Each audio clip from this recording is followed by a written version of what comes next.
Esta é a WBCQ, o rádio trazendo ao mundo a última chance, direto de Monticello, Maine, Estados Unidos. O desejo de todo cristão ao longo dos últimos 2000 anos é de ver o retorno do Salvador e de estabelecer seu reino eterno aqui nesta terra, e os acontecimentos no mundo revelam que isso acontecerá muito em breve.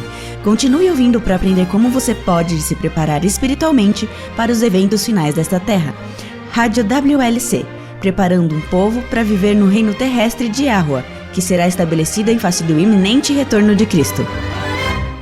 Você tem uma alta ou baixa autoestima? Talvez uma pergunta melhor fosse: os cristãos deveriam ter uma autoestima alta ou você fica orgulhoso se tiver uma autoestima alta?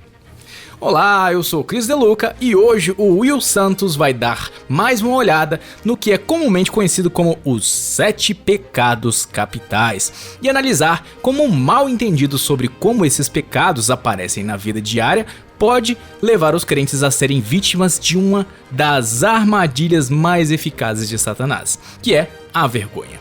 A capacidade de sentir culpa é o que nos separa dos psicopatas, mas um sentimento de vergonha acalorado pode, na verdade, nos separar de Yahweh. E o programa de hoje, uma nova visão sobre os 7 pecados capitais. Recentemente, o Will fez um comentário interessante. Ele disse: não é pecado ser um ser humano. E seu comentário me intrigou. Ninguém nunca expressa em palavras de que ser um ser humano é pecado, mas existe a ideia de que tudo o que é humano deve ser pecaminoso, porque não é divino. E, no entanto, há um problema com essa crença. Will, o que você pode nos contar sobre isso? Os cristãos querem ser parecidos com Yahweh, e isso é aceitável. Yahushua disse: portanto, sede vós perfeitos, como o perfeito é o vosso Pai Celeste. Isso coloca nossas possibilidades em outro patamar. O problema é que, ao procurarmos ser como Yahweh, se não tomarmos cuidado, cairemos direto em uma das armadilhas mais eficazes de Satanás. É uma armadilha projetada especificamente para pessoas que desejam sinceramente ser como Yah. Você poderia, por favor, Chris, abrir em Apocalipse 3. Neste capítulo, a geração do tempo do fim é simbolizada pela igreja de Laodiceia. A espiritualidade dos crentes dessa geração é caracterizada por ser morna. Palavras quentes, mas ações frias, resultando em uma caminhada cristã morna. Leia os versículos 14 a 17 de Apocalipse 3. Ao anjo da igreja em Laodiceia escreve: estas coisas diz o Amém, a testemunha fiel e verdadeira, o princípio da criação de Yah. Conheço as tuas obras, que nem és frio nem quente. Quem dera fosses frio ou quente. Assim, porque és morno e nem és quente nem frio, estou a ponto de vomitar-te da minha boca. Pois dizes: estou rico e abastado, e não preciso de coisa alguma, e nem sabes que tu és infeliz, sim, miserável, pobre, cego e nu. Os laodiceanos dizem: estou rico e abastado, e não preciso de coisa alguma. E, no entanto, nem sabes que tu és infeliz? Sim, miserável, pobre, cego e nu. Isso é uma grande acusação. E a forma como chegaram a esse ponto foi por meio de uma das armadilhas mais eficazes, porém sutis, que Satanás já desenvolveu: a autoestima baixa. Esse foi um grande salto, não foi? O que eu quero dizer é que você passou da igreja de Laodiceia para a autoestima baixa. Se você fosse resumir o pecado dos laodiceanos em uma frase, teria que ser o orgulho espiritual, pois eles são orgulhosos. Eles insistem que não precisam de mais nada. Assim, vamos fazer uma engenharia reversa a partir disso para descobrir por que a igreja que mais precisa parece ser a mais orgulhosa. Quando eu tinha cerca de 13 anos, havia um garoto novo na minha turma, que vou chamá-lo de Tom. Esse não era o nome dele, mas vamos usar esse nome. Tom era o pirralho mais insuportável que você já conheceu. E a principal coisa que fazia com que as outras crianças não gostassem dele era que ele constantemente se gabava de tudo. Quer fosse no que seu pai trabalhava, ou onde sua família ia passar as férias, ou mesmo a nota que tirava nos testes. Ele estava constantemente se gabando e eu não aguentava aquele pestinha. Uma noite, durante o jantar, eu estava reclamando desse menino e minha mãe disse algo que me deu um insight diferente. Tudo o que ela disse foi: Parece que ele é muito inseguro. Eu nunca o tinha visto sob essa perspectiva, mas comecei a pensar sobre isso, bem como observá-lo e percebi que ela estava certa. Anos mais tarde descobri que o pai de Tom era fisicamente abusivo e sua mãe era verbalmente abusiva e alcoólatra. E Tom realmente tinha uma autoestima muito baixa. E toda aquela sua ostentação era para se sentir melhor consigo mesmo. Eu percebi isso também. Às vezes, as pessoas mais insuportáveis são os indivíduos mais inseguros e com a mais baixa autoestima. E é essa mesma dinâmica que explica do porquê muitas vezes os cristãos mais devotos e mais conservadores são também as pessoas mais críticas, que julgam e buscam pelas falhas em seus irmãos da fé. Eles sabem que Yahweh é perfeito e o amam e querem ser como ele, mas em seus esforços para se tornar mais semelhantes a ele, elas escorregam sutilmente para as obras. Se uma dieta saudável é boa, uma dieta vegetariana é ainda melhor. Se uma dieta vegetariana é boa, uma dieta vegana é ainda melhor. Se comer simples nas horas sabáticas é bom, a fim de ter uma mente clara, jejuar no sábado é melhor ainda. Sim, eu conheço a mentalidade de que você está falando. E, para ser honesto, eu mesmo já fiz isso. E ainda é fácil voltar a essa situação, porque não importa o quanto eu tente, ainda não consigo alcançar a pureza que vem do alto. Com certeza. E quando isso acontece, qual é o efeito em sua fé? Não entendi o que você disse. Quando caímos nesta armadilha, que é uma armadilha muito eficaz, tiramos os olhos de Yahweh e os colocamos onde? Em nós mesmos. Correto. E o que vemos está tão longe da perfeição divina que Satanás chega e começa a colocar dúvidas. Como alguém como você pode ser salvo? Ele pergunta. Olhe para você. Você vem tentando há anos e ainda não está melhor do que antes. Que chance você tem? Ninguém pode viver em um estado perpétuo de ansiedade. Por isso, para aliviar os nossos medos, tentamos fazer com que nos sintamos melhores. E qual é a maneira mais fácil de fazer isso? Seria nos comparar com os outros. Ah, sim. A velha e comprovada santificação por meio da comparação. Sim, e eu mesmo já fiz isso e eu acho que funciona. Comparar-se com os outros permite que você dê tapinhas nas costas de você mesmo. Posso não ser perfeito, você diz a si mesmo, mas pelo menos não estou fazendo isso. Posso não ser como Yahushua, mas aquele pobre coitado também não é. E pelo menos estou me saindo melhor do que ele. Sim, já pensei assim também. Estou me abstendo de seja lá o que for, então minhas chances de ser salvo são melhores do que todas as pessoas que não estão se abstendo disso. Você pode fazer isso com a comida, roupas, entretenimento e o que você quiser. Criticar os outros é uma ótima maneira de fazer você se sentir melhor consigo mesmo. Não tenho certeza se chamaria isso de uma maneira ótima, mas é eficaz. Assim construímos a nossa autoconfiança não com base nas promessas de Yah, mas encontrando falhas e criticando os outros, os colocando para baixo. Encontrar falhas em outra pessoa nos faz sentir melhor conosco mesmos. Eu gostaria de sugerir que o orgulho espiritual dos laodiceanos está enraizado no medo. Como geração do tempo do fim, temos a luz que foi irradiada por todas as gerações. E ainda assim, quando desviamos os olhos de Yahweh e olhamos para nós mesmos, nosso foco muda das promessas que nos são dadas e focamos nas outras pessoas. Em vez de nos agarrarmos às promessas por meio da fé, agarramo-nos a um sentimento de dignidade artificialmente inflado, comparando-nos com os outros e procurando falhas em seu proceder. Você entende o que estou dizendo? Sim, entendo. Então, você poderia dizer que esse medo vem de uma autoestima baixa, espiritualmente falando? Absolutamente. E não apenas espiritualmente falando, mas em todos os outros sentidos. Mas essa é a parte triste.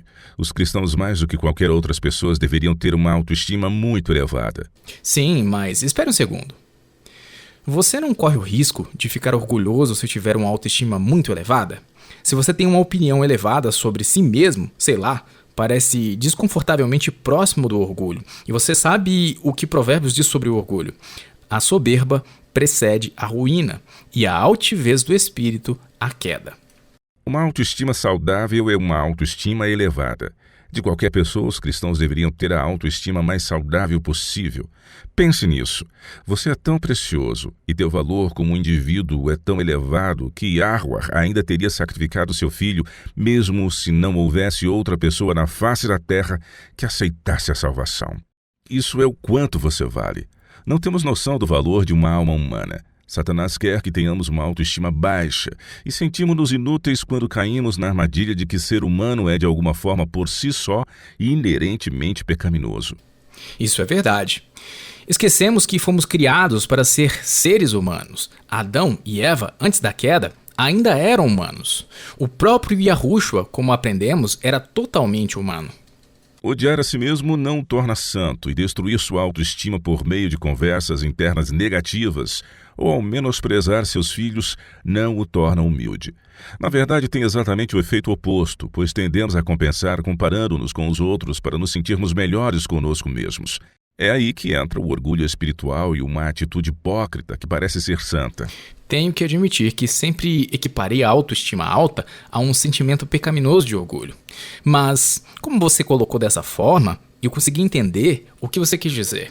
Você está certo. Odiar a si mesmo não o torna santo. É isso. Yahweh quer que seus filhos conheçam seu valor. É por isso que ele nos disse repetidas vezes nas Escrituras coisas como: com amor eterno eu te amei. Por isso, com benignidade te atraí. Acho que há um tipo de confusão sobre o que constitui a autoestima alta versus a autoestima baixa. Mas é mister lembrar que o impacto causado em nossas vidas relacionadas a essas propensões é muito revelador. Pessoas com baixa autoestima tendem a lutar mais contra a depressão e a ansiedade.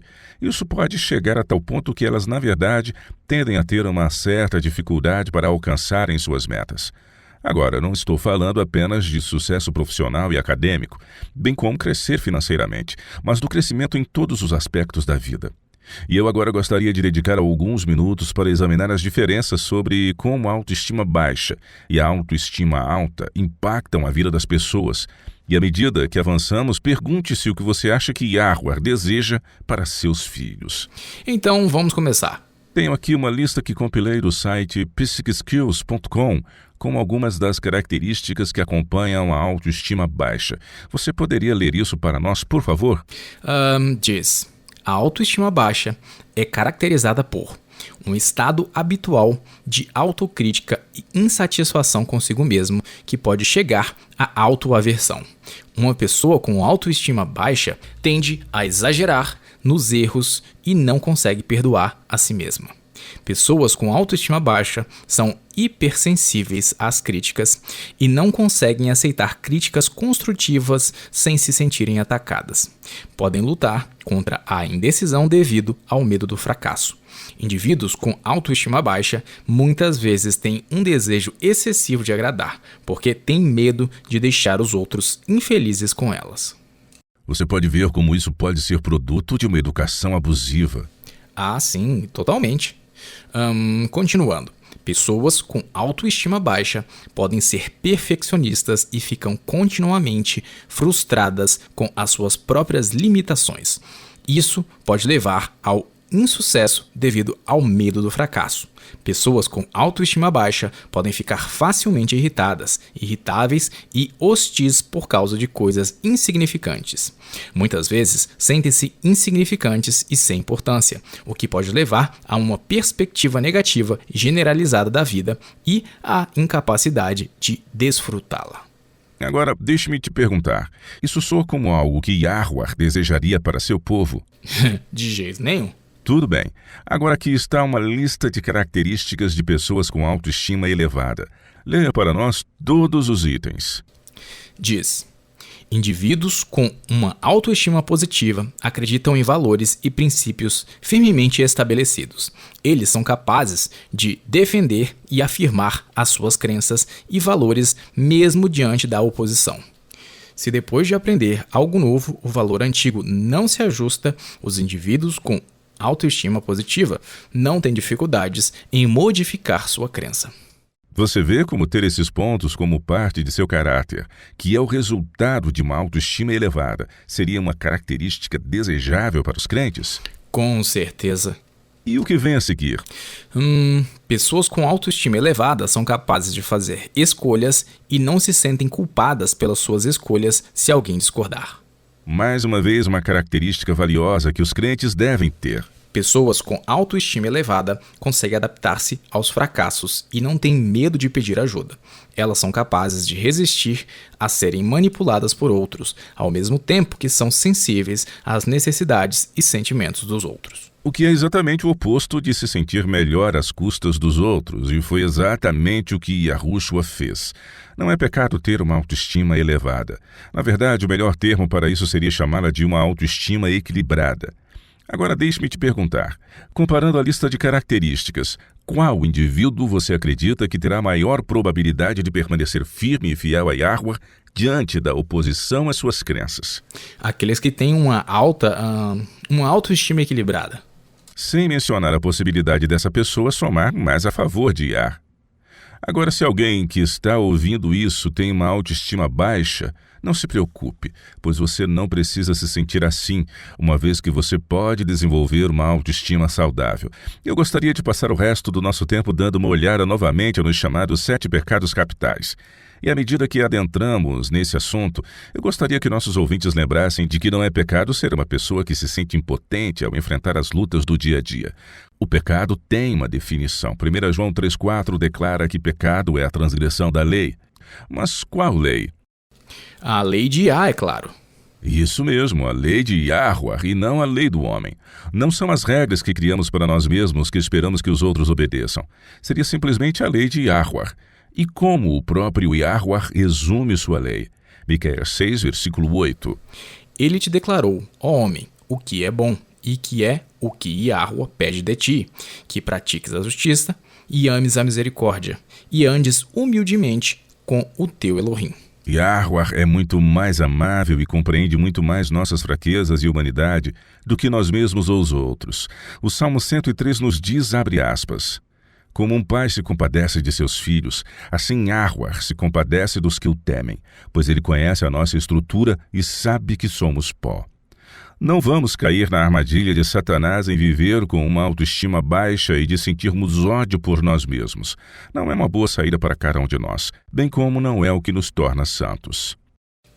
E aí, Will, quais são os 7 pecados capitais? Eu sei que incluem-se neste pacote a inveja, o orgulho, a ganância, a ira, a luxúria... Só faltou a preguiça e a gula. Agora, essa lista não é contemplada pelas Escrituras, mas na tradição cristã, especialmente no catolicismo, estes são considerados pecados capitais, pois eles tendem a levar a outros pecados. O que você quer dizer? Bem, por exemplo, o pecado da luxúria pode levar a pensamentos impuros que, por sua vez, podem levar à imoralidade. A imoralidade pode aparecer na vida de várias maneiras, desde o assistir pornografia até cometer adultério ou fornicação. Ah, sim. Os católicos não chamam os pensamentos impuros de pecado venial, enquanto o adultério é um pecado mortal? É uma espécie de disposição de vários pecados por classificação. Sim, mas nas Escrituras eles são todos iguais. Pecado é pecado. Já na tradição cristã, os 7 pecados capitais, luxúria, orgulho, inveja, ganância, gula, preguiça e a ira, são considerados predisposições para o pecado que levam à separação de Yahuwah, mas que podem ser vencidos por 7 virtudes divinas. Eu imprimi uma lista dos 7 pecados capitais com suas correspondentes virtudes. Você poderia ler isso para nós, Chris? Vamos ver. O pecado do orgulho é suplantado pela virtude da humildade. O oposto da ganância é a caridade. O oposto da luxúria é a castidade. A inveja é suplantada com a gratidão. A gula é compensada pela temperança. E a ira pela paciência. E a preguiça pela diligência. Vamos examiná-los agora, mas eu gostaria de considerá-los de uma forma diferente, porque em nosso desejo sincero de ser como Yahuwah, às vezes transformamos o que é bom em algo extremo. Se pouco é bom, ter mais seria melhor. Pelo menos é o que pensamos ou como agimos. O problema é que isso se torna uma ladeira escorregadia que leva diretamente à salvação pelas obras, mesmo sem que percebamos. E a salvação pelas obras é complicada, pois não nos traz alegria. Nunca poderemos alcançar a perfeição por meio dos nossos próprios esforços, por mais inconscientes que estejamos de que é isso que estamos tentando fazer. Então, é claro, para nos sentirmos melhores, buscamos encontrar falhas nos outros que, de acordo com nossa visão de mundo, não seguem as rigorosas regras criadas pelo homem. Vamos ao extremo e nos orgulhamos de nosso extremismo. Basicamente, exatamente o que os fariseus faziam. Perfeito. Na verdade, vamos ler uma passagem que realmente se aplica ao que estamos falando. Abra em Mateus 23. Este período descrito neste capítulo já estava muito próximo do fim do ministério de Cristo, e ele estava tentando um último e desesperado intento de alcançar o coração dos fariseus. Mas, tal como os laodiceanos modernos, eles orgulhavam-se do seu estilo de vida abstêmio, avaliando-se como superiores a todos os outros e desprezando, julgando e criticando todos os que não viviam de acordo com suas regras e tradições criadas pelo homem. Já estou aqui com Mateus 23. Leio tudo ele? Não, apenas leia os versículos 23 e 24. O que eles dizem? Ai de vós, escribas e fariseus, hipócritas, porque dais o dízimo da hortelã, do endro e do cominho, e tendes negligenciado os preceitos mais importantes da lei, a justiça, a misericórdia e a fé. Devíeis, porém, fazer estas coisas sem omitir aquelas. Guias cegos, que coais o mosquito e engolis o camelo. Você já notou como o antigo Israel estava frequentemente em rebelião contra o céu, mas que depois do cativeiro na Babilônia isso não mais aconteceu? É como se o cativeiro babilônico os tivesse curado de adorar a outros deuses. Mas Satanás estava ali para levá-los ao outro extremo. Os fariseus e os tradicionalistas da sua época decidiram que se a prosperidade de Israel dependesse da observância da lei de Iá, então eles iriam criar tantas regras que seria impossível, literalmente impossível, transgredir a lei divina. Mais ou menos como a prática entre os sabatistas guardadores do sábado, que acreditam que o sábado começa ao pôr do sol. Mas, na verdade, eles não iniciam sua observância ao pôr do sol. Em vez disso, eles começam 30 minutos antes para observar os limites do sábado. Correto? Você descobre qual é a regra e depois a complementa com todas essas outras regras e interpretações, com o fim de tornar totalmente impossível da lei ser infringida por quem quer que seja. Era uma forma de manter a letra da lei e ao mesmo tempo quebrar o espírito dessa mesma lei. Sim, e eu ia dizer que isso está muito longe do que dizem as Escrituras. Ele te declarou, ó homem, o que é bom e que é o que Yahweh pede de ti, que pratiques a justiça, que ames a misericórdia e andes humildemente com o teu Elohim. E, novamente, a salvação pelas obras é um caminho complicado. Se criticamos os outros para sentir uma sensação de autossatisfação e superioridade, não teremos esses mesmos sentimentos quando simplesmente aceitamos o dom da salvação por meio da fé. Mas vamos examinar isso. Qual é o primeiro? O primeiro pecado capital é o orgulho. Tudo bem, temos uma ideia distorcida de que uma autoestima saudável equivale a um orgulho pecaminoso. Mas há uma grande diferença entre um trabalho bem executado e a vaidade. Abra em Provérbios 21. Neste capítulo há diversas referências ao orgulho, e vamos começar com o versículo 4. Olhar altivo e coração orgulhoso. A lâmpada dos perversos são pecado. A arrogância e o orgulho estão aquém da satisfação pela realização. Como vimos nas características daqueles que têm autoestima baixa versus aqueles que têm autoestima elevada, as pessoas com uma autoestima saudável têm muito mais probabilidade de ser mais produtivas na vida. E ele diz isso no versículo seguinte. Leia o versículo 5. Os planos do diligente tendem à abundância, mas a pressa excessiva à pobreza. Não deixe Satanás distorcer suas crenças ao extremo. Não devemos ser vaidosos e arrogantes, mas também não devemos ir ao outro extremo e ficar cheios de autoaversão. Isso não é humildade. Você não precisa destruir sua autoestima para ser um bom cristão. Você não precisa humilhar verbalmente seus filhos para transformá-los em cristãos consagrados e humildes. Como vimos, as pessoas com uma autoestima alta não apenas realizam mais, mas também têm mais para dar aos outros. Temos todos os motivos para conhecer e compreender o nosso valor. Afinal, cada alma é tão valiosa que Yahweh colocou em prática o plano da redenção para nos salvar. Ok? Qual é o próximo? É a inveja? Tudo bem. Vejamos sobre a inveja. A virtude correspondente é o quê? É a gratidão. Sim, a gratidão. Como já dissemos, uma atitude de gratidão é vital para a nossa saúde espiritual. Paulo disse aos Tessalonicenses: em tudo dai graças, porque esta é a vontade de Yahweh em Cristo Yahushua para convosco. Gosto de como você disse em uma outra oportunidade. Quando somos gratos, o olho da fé se abre para ver possibilidades que de outra forma não veríamos. Exatamente. Então sim, sem dúvida a gratidão é importante, a inveja é sim um pecado. Mas novamente não deixe Satanás levar isso ao extremo. Pegue seu dicionário, Chris, e procure pela definição de inveja, pois quero que tenhamos isso bem claro em nossas mentes. Inveja, vamos lá. Diz, dor.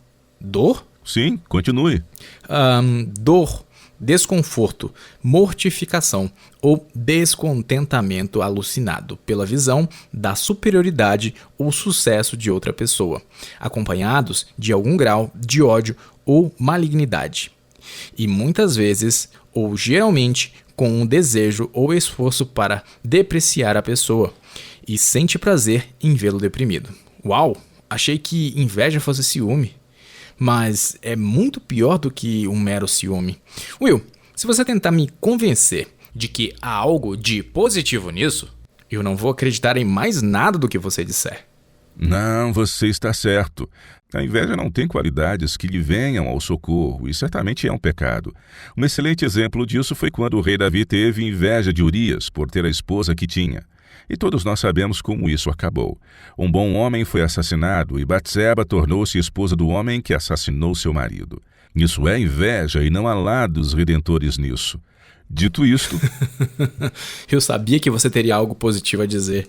Não devemos ter inveja de nada, pois ela sempre será um pecado. Mas lembre-se do que dissemos antes. Em nossas tentativas de ser como Yahweh, podemos nos tornar muito farisaicos na forma como interpretamos as coisas. Novamente, não é pecado ser um ser humano. Uma característica muito humana que pode ser usada para o bem ou para o mal é a ambição. Como que a ambição é a saída para que não tenhamos inveja? Digamos que você veja algo legal que gostaria de comprar, seja para você ou sua família. Não é pecado e não se enquadra na definição de inveja ver algo que outra pessoa possui e trabalhar duro para conseguir essa mesma coisa. Isso não é inveja. Yahweh pode usar a ambição a nosso favor. Olhe para Davi. Ele queria construir um templo perpétuo para Yahweh, uma vez que ele viu que as nações vizinhas tinham templos para seus falsos deuses, enquanto o verdadeiro Deus habitava em uma tenda. Ele não estava feliz com isso. Agora, ele não foi capaz de construir o templo sozinho, mas trabalhou duro para obter muitos dos aparatos necessários para construí-lo mais tarde. A ambição pode ser usada para o bem. Por exemplo, você já ouviu falar de Daisy Taylor? Não me sou familiar. Há alguns anos, quando Daisy tinha apenas 17 anos, seu professor de química do ensino médio compartilhou com os alunos de sua turma sobre algumas feiras de ciências que ocorriam em todo o estado. Isso ocorreu no Iowa, nos Estados Unidos. Daisy era ambiciosa. Ela queria participar e naturalmente queria ganhar. Na verdade, a adolescente inventou uma maneira barata de fazer suturas que mudam de cor quando uma infecção é detectada. Já haviam sido inventadas suturas cobertas por algum material condutor. Eles poderiam detectar mudanças na resistência elétrica dentro de uma ferida e transmitir essa informação para um computador, mas era de alta tecnologia e muito cara. Ela tinha ouvido falar dos perigos para as mulheres nos países em desenvolvimento, especialmente na África, onde existe um risco significativo de infecção após uma cesariana. Portanto, a sua ambição era ajudar a proporcionar equidade nos cuidados de saúde globais. Usando o suco de beterraba, ela desenvolveu uma maneira das suturas revelarem se há ou não infecção em uma ferida. Isso é incrível. Novamente, não é pecado e não é inveja querer algo mais do que você tem atualmente e que você trabalha duro para isso. No caso de Daisy, cuidados de saúde equitativos para as mulheres nos países em desenvolvimento. Outro exemplo é a nossa Rádio WLC. Quando ela foi fundada, era um site pequeno, com apenas alguns artigos. Com o tempo, cresceu cada vez mais, e foram acrescentados vídeos e cursos online para mais de 30 idiomas diferentes. E agora temos a programação de rádio em 9 idiomas. É verdadeiramente um projeto global com pessoas de inúmeros países contribuindo com seus esforços para difundir a verdade. Agora, se o fundador não tivesse tido uma visão do que queria realizar, nada disso teria acontecido. Claro, a inveja é um pecado, mas a ambição não. E se nos tornarmos todos farisaicos e decidirmos arbitrariamente que a ambição está muito próxima da inveja, então ela será um pecado e estaremos privando a nós mesmos, ao mundo e até mesmo a Yahweh do bem que poderíamos fazer, apenas por querer algo mais e trabalhar duro para consegui-lo. Entendo o que você está dizendo. Na verdade, conheci crentes que não tinham nenhuma ambição. Eles sentiam que eram inúteis, pois pensavam do porquê começar a construir alguma coisa se Yahushua retornaria em apenas alguns anos. Esse é outro extremo. O que priva os outros do bem que poderíamos fazer. Vamos falar agora sobre a ganância. Ela é um desejo egoísta e excessivo de obter algo, como o dinheiro, do que o necessário. Não consigo imaginar que exista algo de positivo na ganância. Você está certo, e é lógico que não há. Não há nada de bom em um desejo egoísta e excessivo de obter mais do que o necessário. Mas não estamos falando sobre isso, estamos falando dos extremos farisaicos que tentam fazer as pessoas se sentirem culpadas por simplesmente terem emoções, necessidades e desejos humanos. Você já ouviu falar de Bronson Alcott? Não me lembro de ter ouvido esse nome. Ele foi um reformador do século XIX e uma figura importante entre os transcendentalistas da época. Uma de suas filhas, Louisa May Alcott, tornou-se autora muito famosa. Aparentemente, Bronson tinha uma disposição muito gentil e uma perspectiva positiva.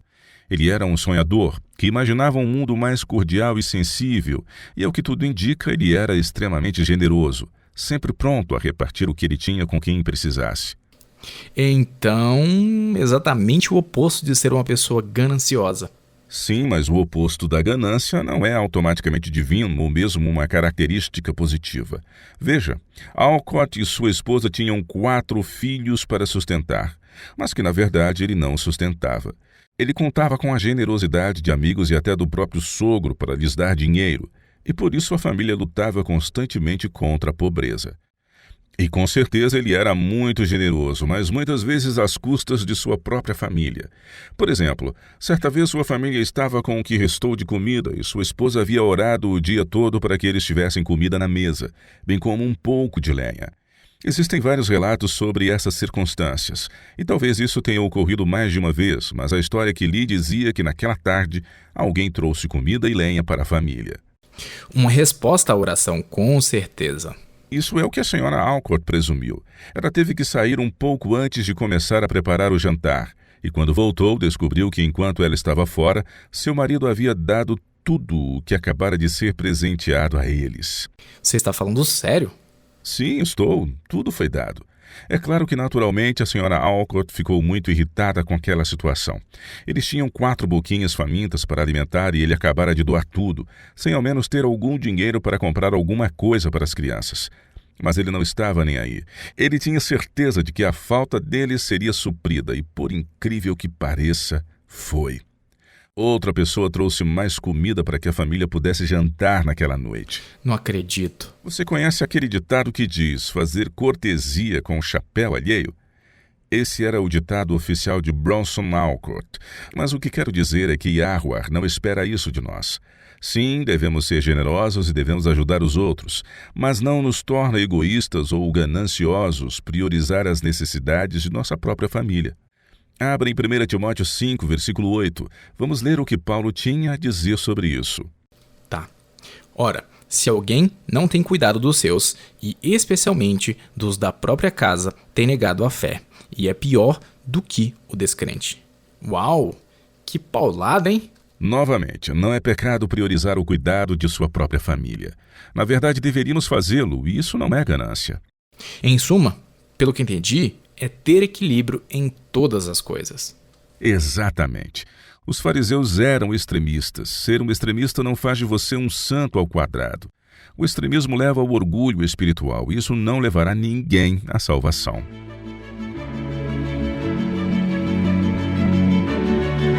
Você está ouvindo a Rádio World Last Chance, na WBCQ, na frequência de 9.330 kHz. Na faixa de 31 metros, Rádio World Last Chance, preparando um povo para o breve retorno do Salvador.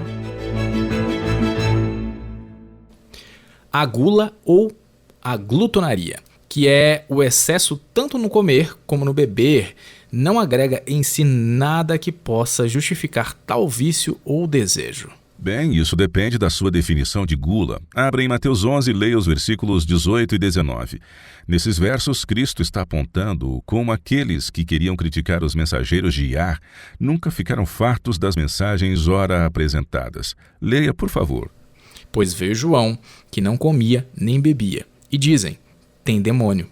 Veio o Filho do Homem, que come e bebe, e dizem, eis aí um glutão e bebedor de vinho, amigo de publicanos e pecadores, mas a sabedoria é justificada por suas obras. Você sabe que Cristo não era um glutão nem um beberrão, e ainda assim eles o acusaram de ser as duas coisas.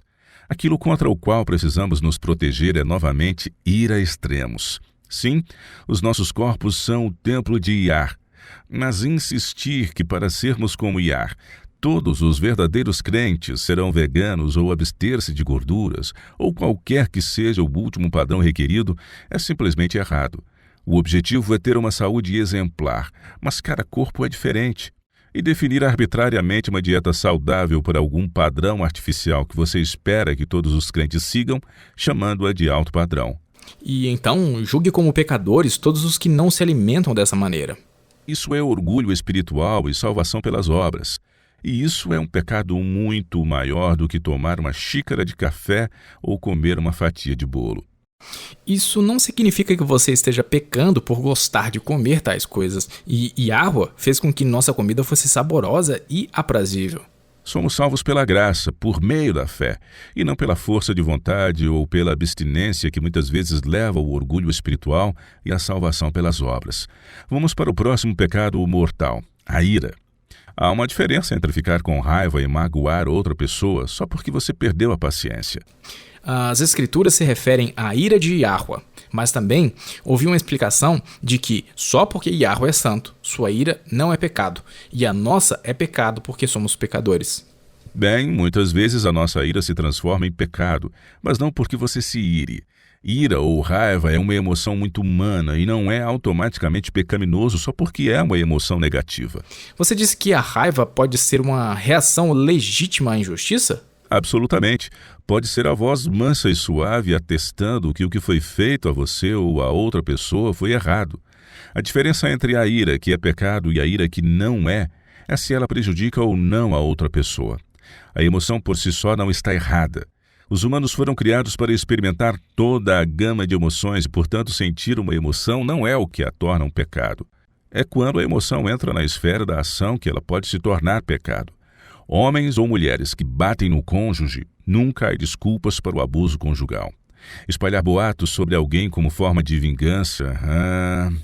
E aquelas pessoas que ficam transtornadas quando um outro motorista o fecha no trânsito. Todos esses são exemplos de raiva ou ira que machucam uma outra pessoa. E aí, então, isso é pecado. Mas como seres humanos que somos, passamos por toda a gama de emoções puramente humanas. E isso não é pecado. Tudo bem, mas como você equilibra isso com o que Cristo disse sobre dar a outra face? Lembre-se de que ele disse, mas a qualquer que te ferir na face direita, volta-lhe também a outra. Você disse que a raiva pode ser uma reação legítima à injustiça, mas Cristo parece estar dizendo que não deveríamos ter nenhuma reação, nem mesmo a emoção da exasperação. Anteriormente, você disse que a virtude que invalida a ira é a paciência. Bem, se tivermos paciência para dar a outra face, o que isso significa para os crentes em um nível prático? Deveríamos apenas aguentar abusos, permanecer em uma situação desconfortável e continuar trabalhando para um chefe que nos engana ou qualquer que seja a situação? Estou feliz que você tenha levantado essa lebre. Esta é uma área onde há bastante confusão. Temos a ideia de que para sermos verdadeiramente como Cristo, devemos simplesmente tolerar o abuso de qualquer forma que ele se manifeste em nossas vidas. Mas foi isso que Yahushua fez? Creio que sim. Bem, vamos ver. Abra em João 7 e leia o versículo 1. Passadas estas coisas, Yahushua andava pela Galileia, porque não desejava percorrer a Judéia, visto que os judeus procuravam matá-lo. Na Judéia, os judeus estavam ficando tão furiosos que queriam matar Yahushua. E qualquer pessoa que já leu os evangelhos sabe que eles até tentaram fazer isso algumas vezes. E o que ele fez? Ele ficou lá porque, afinal, ele veio para morrer e esse seria seu fim de qualquer jeito? Não foi assim que aconteceu. Não, ele se retirou de cena e nem mesmo atacou seus agressores. Ele não procurou se vingar, mas se retirou, e nós também devemos agir assim. Ok, vamos falar agora sobre a luxúria. E o que estou prestes a dizer pode não ser muito popular. Na verdade, posso dizer-lhe agora mesmo que isso vai contra o que alguns de nossos ouvintes acreditam. E então, eu só gostaria de dizer que, se você ficar chateado com o que tenho a dizer, convido-o a voltar às Escrituras e observar os princípios e as palavras de Cristo, bem como a forma como ele tratou a todos. Vamos lá. As atitudes farisaicas do passado e que ainda lutamos nos dias de hoje eram de manter a letra da lei e, ao mesmo tempo, obliterar totalmente o espírito da mesma lei. Dessa forma, você poderia dizer a si mesmo o quão superior você era em relação a todos os outros, ao mesmo tempo em que continuava a pecar, ou pelo menos a inventar desculpas para isso. E em nenhum lugar isso é mais óbvio do que no pecado da luxúria. E agora vamos ver o que Yahushua tinha a dizer sobre a luxúria. Abra em Mateus 5 e leia os versículos 27 a 30. Ouvistes que foi dito: não adulterarás. Eu, porém, vos digo: qualquer que olhar para uma mulher com intenção impura, no coração, já adulterou com ela. Se o teu olho direito te faz tropeçar, arranca-o e lança-o de ti, pois te convém que se perca um dos teus membros e não seja todo o teu corpo lançado no inferno. E se a tua mão direita te faz tropeçar, corta-a e lança-a de ti, pois te convém que se perca um dos teus membros e não vá todo o teu corpo para o inferno. Como pai de meninas, esse assunto sempre ronda nosso lar, pois nenhum pai quer que nenhum indivíduo cobice suas filhas. Te entendo plenamente. Mas aqui, provavelmente mais do que qualquer outro dos 7 pecados capitais, os crentes se tornaram farisaicos. Queríamos nos considerar santos, mas perdemos completamente, ou obliteramos o espírito da lei quando se trata de luxúria. Como assim? Quando os fariseus quiseram estar seguros que não violariam a lei divina, o que eles fizeram? Bem, eles criaram uma infinidade de regras feitas por homens, não foi? Eles imaginaram que, se você mantivesse todas as pequenas regras criadas pelo homem, você teria a garantia de não violar a lei divina. E foi isso que fizemos com o pecado da luxúria. Oh, luxúria é pecado? Ok, então vamos cobrir as mulheres. E certifique-se de que todas sejam extremamente modestas e assim não as cobiçaremos. Essa é a atitude que prevalece em todas as religiões abraâmicas. A responsabilidade recai sobre as mulheres de todas as idades, a fim de impedir que os homens as cobicem, e isso ignora todo o sentido das palavras de Cristo. Você está dizendo que não acha necessário que os crentes sejam modestos? Se realmente for isso, eu irei discordar de você. Absolutamente não. A modéstia é um princípio importante pelo qual o povo de Iar deve basear sua vida. Isso separa os crentes do mundo, e deveria. Nossos corpos são o templo de Iar, bem como devemos cuidá-los plenamente. E se quisermos demonstrar respeito ao nosso Criador, acataremos o princípio da modéstia. Ah, entendi. Eu só queria saber onde que você queria chegar com isso. A modéstia é um princípio que foi estabelecido no Éden. Abra em Gênesis 3 e leia o versículo 7. Qual foi a primeira coisa que Adão e Eva fizeram depois que perceberam que seu pecado teria consequências? Tá. Abriram-se então os olhos de ambos, e percebendo que estavam nus, coseram folhas de figueira e fizeram cintas para si. Agora, eu não sei quão eficazes foram suas tentativas de costurar folhas de figueira, mas não deve ter tido muito sucesso, porque Yahuwah substituiu suas vestes de folhas por vestimentas. Leia o versículo 21. O que diz? Fez Yahuwah Elohim vestimenta de peles para Adão e sua mulher, e os vestiu. Yahuwah fez roupas de peles para Adão e Eva. Antes da queda, eles estavam nus, mas depois da queda sentiram vergonha e ambos procuraram se cobrir. Agora, o fato de Yahuwah ter feito roupas para ambos me leva a um ponto que acho que muitos crentes modernos ignoram. Os homens têm tanta responsabilidade de serem modestos quanto as mulheres. Tendemos a pensar nas mulheres quando pensamos em roupas modestas, mas os homens também podem ser imodestos. Yahuwah fez roupas para Adão e Eva, e não apenas para Eva. Isso nos permite saber que a modéstia no vestuário também é um princípio para os homens. Sim, ok, concordo. A modéstia, como princípio, deve aplicar-se igualmente a ambos. Isto me leva a outra coisa que temos feito. Nas nossas tentativas de atestar a lei de Iar, criamos regras para não transgredirmos sua lei, e isso não está certo. O que, por exemplo? Transferimos a responsabilidade de nossos pensamentos lascivos para o motivo dessa luxúria. Enfatizamos que as mulheres devem ser modestas, esquecendo que os homens crentes também o serão. Dizemos às mulheres para se cobrirem para não sentirmos luxúria. Isso é transferir a responsabilidade pelos nossos próprios pensamentos para com elas. Permite-nos, então, culpá-las pelas nossas próprias falhas morais se ficarmos inflamados quando olhamos para elas. Isso está errado e contradiz as Escrituras. Vejamos novamente as palavras de Cristo em Mateus 5. Este é um ponto extremamente importante do qual há muito tempo somos culpados. Mateus 5, versículos 27 a 30. Ouvistes que foi dito: não adulterarás. E eu, porém, vos digo: qualquer que olhar para uma mulher com intenção impura, no coração, já adulterou com ela.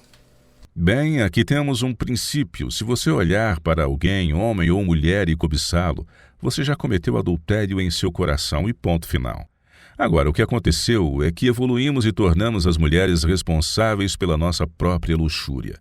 Dizemos às mulheres e até às meninas que elas precisam se vestir de uma forma que não nos distraia ou nos tente. E Yahushua não disse isso, e havia muitas mulheres na multidão naquele dia ouvindo. Ele nunca sugeriu que as mulheres fossem culpadas por um homem olhar para elas com desejo. Não leve isso além do que estou realmente dizendo. Eu acredito que os crentes, homens e mulheres, serão distintos tanto na aparência quanto no comportamento. Homens e mulheres devem honrar a Yahuwah com roupas modestas, mas colocar a responsabilidade sobre outra pessoa pelos seus próprios pensamentos lascivos, isto não procede. Isso é transferir a culpa da sua luxúria para o objeto dessa mesma luxúria, e está errado. Cristo não fez isso. O que ele disse? Próximos 2 versículos. Se o teu olho direito te faz tropeçar, arranca-o e lança-o de ti. Pois te convém que se perca um dos teus membros e não seja todo o teu corpo lançado no inferno. E se a tua mão direita te faz tropeçar, corta-a e lança-a de ti, pois te convém que se perca um dos teus membros e não vá todo o teu corpo para o inferno. Em nenhum lugar Yahushua sequer sugere que o objeto que você deseja comunga de igual forma, total ou mesmo uma porcentagem da responsabilidade por sua luxúria. Esta é uma armadilha que Satanás desenvolveu, porque se ele conseguir que transfiramos responsabilidade para outra pessoa, então não estaremos assumindo a responsabilidade pelo nosso próprio pecado. Se pudermos culpar outra pessoa, não estaremos entregando nossos pensamentos a Yah, a fim de que ele os molde. Sim, é sempre mais fácil culpar alguém do que nos responsabilizarmos pelos nossos próprios pecados, não é mesmo? É claro, pois isso é cômodo. Esse é um problema sério. Quantas vezes Yahushua sugeriu que uma pessoa arrancasse o olho ou cortasse a mão para que não pecasse? Acho que foi uma única vez. Ele queria que seus ouvintes levassem suas palavras muito a sério. Há outro problema predominante com a luxúria, que é quando cobiçamos uma pessoa, nós a reduzimos de um homem ou uma mulher feita à imagem de Yahuwah a nada mais do que um objeto. Ao sexualizá-los, nós os desconstruímos e lhe tornamos simplesmente em objetos. E quando fazemos isso, a culpa é nossa e não deles. E não importa como eles estão vestidos. Sim, os filhos de Yah, mulheres e homens, se vestirão com decência, e sobre isso não se discute.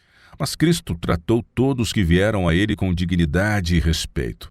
Você sabia que uma das razões pelas quais os discípulos tinham preconceito contra a mulher Ciro-Fenícia era que, pelos padrões israelitas, ela estava vestida de maneira imodesta? Você está falando sério? Absolutamente.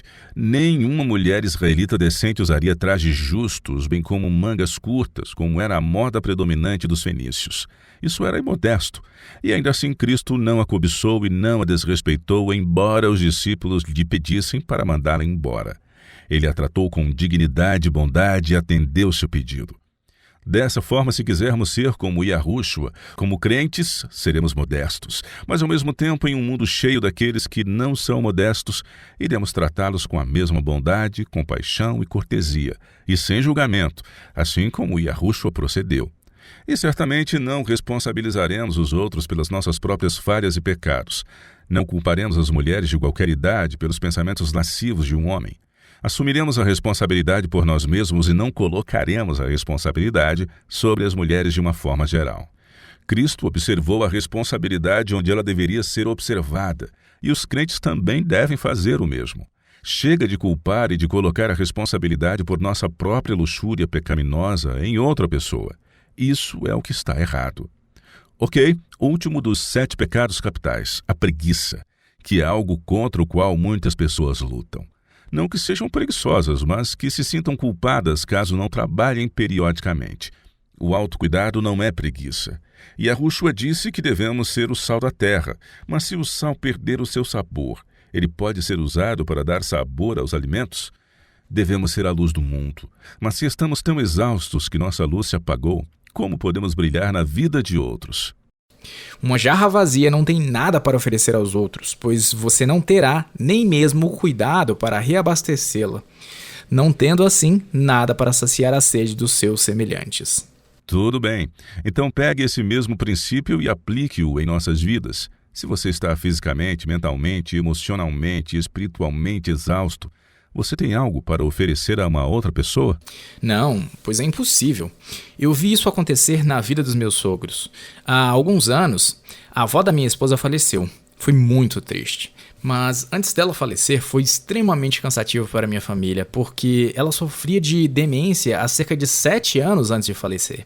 Minha sogra e seus irmãos cooperavam um com o outro, mas ainda assim era totalmente desgastante para todos eles. Não apenas fisicamente, mas também mental e emocionalmente. E quando uma pessoa fica totalmente esgotada, isso também pode impactar sua vida espiritual. Portanto, o autocuidado, ou seja, cuidar das próprias necessidades físicas, mentais, emocionais e espirituais, é importante se você quiser continuar a servir a Yahuwah e aos outros. O autocuidado não é preguiça, muito menos é um ato egoísta, mas sim essencial. Satanás gosta de culpar-nos, não é verdade? As próprias necessidades humanas de descanso e rejuvenescimento não são indolentes. Mas pode haver algum tipo de culpa quando reservamos um tempo para nós mesmos. Até Yahushua cuidou de si mesmo. Em todo o seu ministério, ele estava constantemente lidando com demandas por seu tempo, atenção e ajuda. Mas o que diz Marcos 1,35? Tendo se levantado em alta madrugada, saiu, foi para um lugar deserto e ali orava. Ainda havia pessoas que precisavam dele e ainda havia pessoas que tinham doenças, mas Yahushua sabia que a fonte de sua força era o Pai. E, portanto, reservar um tempo para si mesmo para reabastecer suas reservas físicas e espirituais não era ociosidade nem pecado. E não é quando fazemos isso também. Não deixe que Satanás o leve a assumir o peso da culpa por simplesmente ser um ser humano. Não caia na armadilha farisaica de seguir regras feitas por homens e depois sentir-se culpado por quebrar essas regras criadas pelo próprio homem.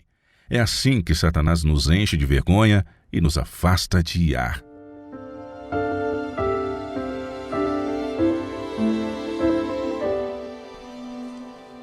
Olá, eu sou a Laura Lee com sua promessa diária da palavra de Yah.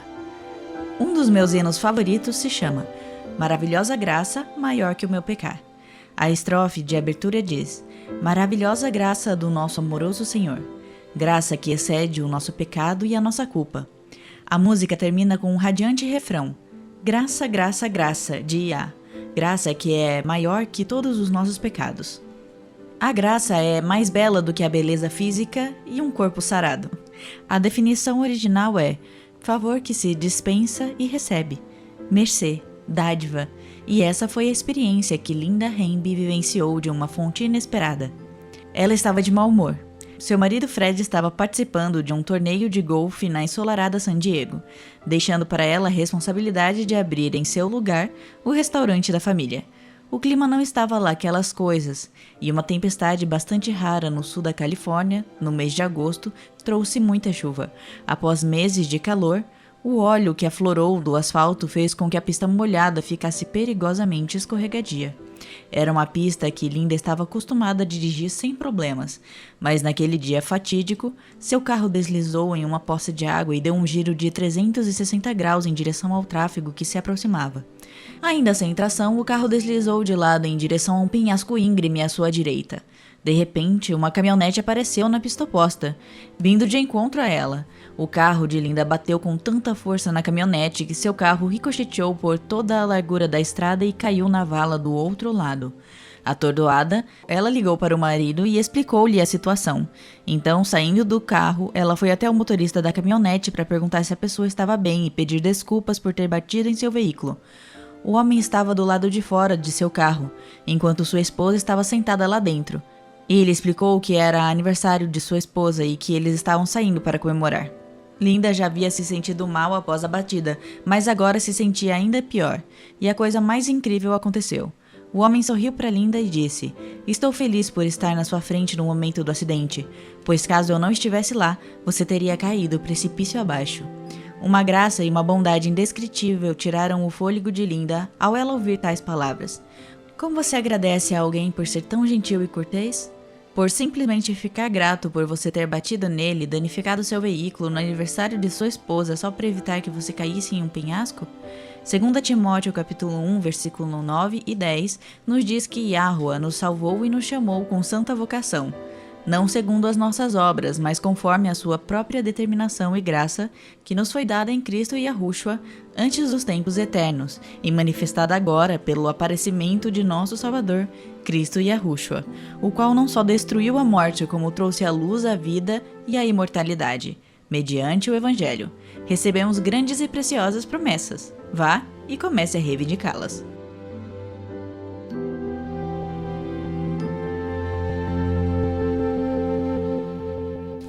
No programa de hoje, Will, você nos fez pensar muito, assim como visualizar em que caminho seguir. E gosto de como você se concentra nos princípios. Como Davi disse, tenho visto que toda a perfeição tem seu limite, mas o teu mandamento é ilimitado. Só há uma coisa da qual não tenho certeza, que é quanto à advertência de Paulo de que não devemos ser uma pedra de tropeço. Escute o que ele diz, está em 1 Coríntios 8, versículo 9. Ele diz: "Vede, porém, que esta vossa liberdade não venha, de algum modo, a ser tropeço para os fracos." É muito bom dizer a alguém, para ele, ela, não transferir a responsabilidade pelos seus pecados para outra pessoa. Mas que tal não ser uma pedra de tropeço? Não temos algum nível de responsabilidade em não fazer com que a outra pessoa peque? Essa é uma pergunta que faz bastante sentido. Na verdade, há vários lugares nas Escrituras onde fala sobre não ser uma pedra de tropeço. Se tivéssemos mais tempo, leríamos todas elas. Por enquanto, basta ler Isaías 57:14. Dir-se-á: aterrai, aterrai, preparai o caminho, tirai os tropeços do caminho do meu povo. Uma pedra de tropeço é um obstáculo colocado artificialmente entre alguém fraco na fé e Yahuwah. Sim, devemos preocupar-nos com os nossos irmãos e irmãs em Cristo, especialmente com os mais fracos na fé. Mas deixe-me te perguntar, qual é a maneira mais comum pela qual as barreiras ou obstáculos são criados? O que mantém e até mesmo afasta as pessoas de Yahuwah? Bem, honestamente, o que vivenciei foi julgamento, crítica, entre outras coisas. Como também dizer a alguém: eu te amo, mas odeio o seu pecado. Se essa fosse uma ferramenta eficaz de testemunho, você não acha que Cristo a teria usado? Mas ele não fez. Em vez disso, ele acolheu os pecadores e os trouxe para perto de si. Se ele tivesse os criticado e apontado os seus pecados, eles não teriam ficado muito tempo em sua presença. Mas ele os tratou com bondade, cortesia e respeito. Isso alentou sua fé de que o Pai também os acolheria com a mesma bondade e aceitação. Não podemos dizer às pessoas para virem a Yah como elas estão, se ao mesmo tempo jogamos na cara sobre o quão pecadores pensamos que eles são. Convencer almas do pecado é tarefa do Espírito Santo e não nossa. O nosso papel é tratar os outros com a mesma compaixão que Yahushua os tratou. É assim que mostramos o Pai às pessoas. Amém. Esperamos que vocês possam se juntar a nós novamente amanhã. E até lá, lembre-se, Yahuwah te ama e ele é digno de confiança. Você ouviu a rádio WLC. A World Last Chance está comprometida em levar o evangelho do reino de Yah a todo mundo. Profecias e eventos atuais indicam que o Salvador retornará em um futuro bem próximo, e após a sua vinda, os santos serão brindados com a imortalidade, e o reino de Yah será estabelecido aqui nesta terra. Não há tempo a perder. Aceite hoje o dom da salvação e permita que Yahweh o cubra com a justiça de Cristo. Este programa, bem como os episódios passados na WLC, estão disponíveis em nosso website no www.worldlastchance.com/português. Clique na opção Rádio WLC na parte superior direita da página inicial. Participe conosco novamente amanhã com uma nova mensagem cheia de verdade no WBCQ, na frequência de 9.330 kHz, na faixa de 31 metros. Rádio World Last Chance, preparando um povo para viver no reino terrestre de Yahweh, que será estabelecido em face do iminente retorno de Cristo.